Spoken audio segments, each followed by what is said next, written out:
இருந்து கொண்டிருக்கிறது. வீக்கிலி என்று கண்டிப்பாக மது பாத்தி உண்டு என்ற அளவிற்கு வான் நண்பா போய் மது சாப்பிடலாம் என்று கூப்பிடுகிற அளவிற்கு இன்றைக்கு மது மிக மிக சாதாரணமாக ஆகிவிட்டது.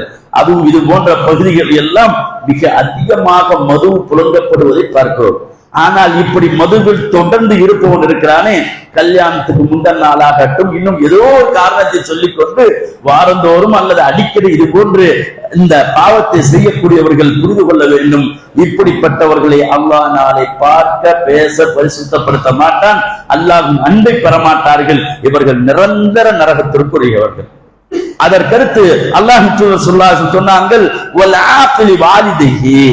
யார் ஒரு பெற்றோரை நோவினை செய்கிறாரோ அவரும் நிரந்தர நரகத்திற்குரியவர்.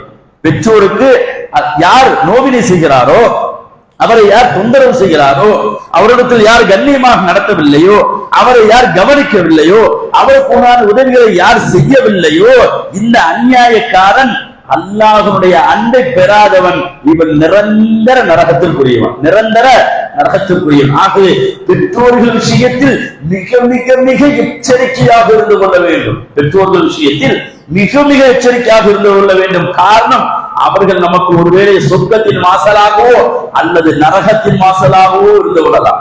சொர்க்கத்தின் வாசலாக இருந்துட்டால் அல்ஹம்துலில்லாஹ், ஒருவேளை நரகத்திற்கு உண்டான வாசலாக அவர்கள் அமைந்து விட்டால் அவர்கள் மூலம் சரியான முறையிலே அவர்களுக்கு உண்டான அந்த உரிமைகளை கண்ணியத்தை கொடுக்காமல் ஒருவேளை நரகத்துக்குரியவர்களாக நாம் ஆகிவிட்டால் அல்லாஹ் பாதுகாக்க வேண்டும். அதுக்கடுத்து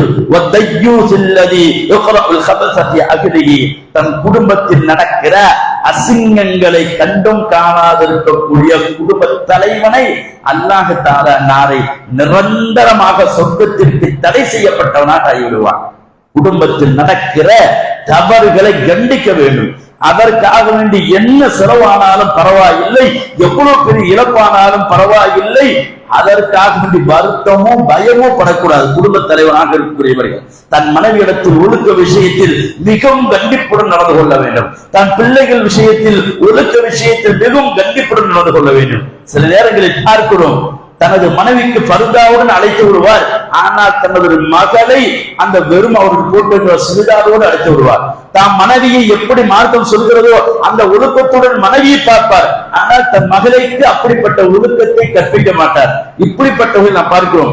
ஸ்ரீவுலசு என்று சொல்வார்கள். தாம் மகனைவிக்கு அப்படி போட்டு பார்க்கிற எந்த கணவனாக நாம் பார்க்கிறோமா? இல்லை. அந்த பெண் பர்தாவோடு தான் இருப்பார், ஆனால் தன் மகளுக்கு ஸ்ரீவுலசாக ஆடைகளை வாங்கி கொடுக்கிறார், விதவிதமான ஆடைகளை வாங்கி கொடுக்கிறார். ஏன்? இந்த பர்தா என்பதின் நோக்கம் என்ன? அழகை மறைப்பது. பர்தாவின் நோக்கம் என்ன? அழகை மறைத்துக் கொள்வது. அவர்களுடைய அங்கங்கள் தெரியாமல் மறைப்பதற்குத்தான் பர்தா. அந்த பர்தாவை டைட்டாக வாங்கி கொடுக்கக்கூடிய